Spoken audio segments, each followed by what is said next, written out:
Hey, how's it going? My name's Nat. Let's see what's making news. It's been 5 days since Storm Daniel swept through Libya, causing massive floods, and locals are starting to assess the extent of the damage. Here's Joe. It's a horrifying scene for the locals of Derna in eastern Libya, as they dig through the rubble that was once their city. The entire city has been annihilated.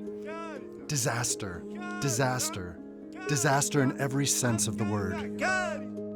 See, Derna sits right on the Wadi Derna river where it meets the ocean. When Storm Daniel swept across the country earlier this week, bringing massive amounts of rain, it caused 2 major dams upstream to collapse, and a torrent of water to burst down the river and through town, sweeping away entire buildings and wiping out around a quarter of the city. So far, more than 11,000 people have died, and authorities say another 10,000 are still missing. And I'm afraid we will hear really large numbers, maybe even more than what has been confirmed so far. Now, the massive task of finding survivors and cleaning up is in full swing, and many countries and organisations around the world are sending aid, like medical supplies, shelter and rescuers. Derna locals say they need all the help they can get as the long road to recovery begins. A whole heap of Aussies have been nominated for FIFA's prestigious Best Awards.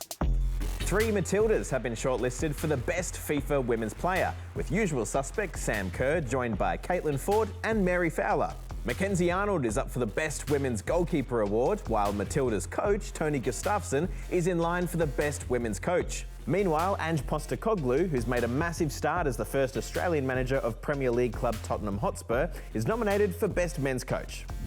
Students in far north Queensland are using AI to help an Indigenous community preserve its culture and history. Here's Justina with more.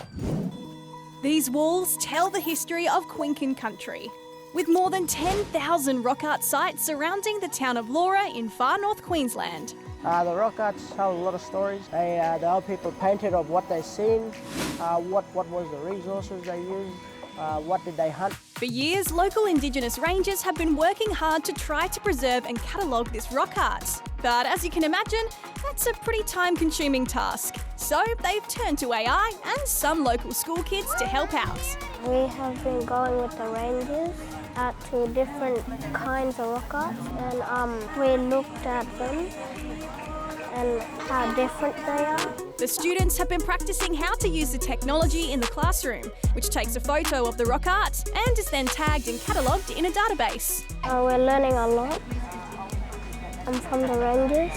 And it's also bringing a lot of joy to the community. All the old people are smiling. They've seen paintings that they haven't seen since they were kids, and some paintings they haven't seen. Now it's time for some stories that are all rather incredible. Ooh, rather incredible. First up to the US, where NASA has released the results from its latest UAP or UFO report. The NASA independent study team did not find any evidence that UAP have an extraterrestrial origin. Yep, no aliens confirmed as of yet, but they did appoint a brand new director of research to look into UAPs, though for now they're keeping this person's identity a secret, apparently so they can carry out their research in peace. Can you name the official who's in We will not give his name out now. Okay. Now to the UK, where Colin here is about to abseil off the side of the Royal London Hospital. Colin is 102 years old, and while you might think he'd be feeling pretty nervous, I don't frighten easy. good to know. 85 metres from top to bottom, Colin took it all in stride, raising money for charity along the way. And finally, to glowing dolphins in the US. Yes, this incredible video of bright blue dolphins swimming off the coast of Southern California was taken on a tourist boat trip. The glowing, also known as bioluminescence, is caused by photosynthetic plankton that glow when they get stirred up. Well, that's all from us this week. Have a great weekend and we'll see you on Monday. They zoomed out, didn't they?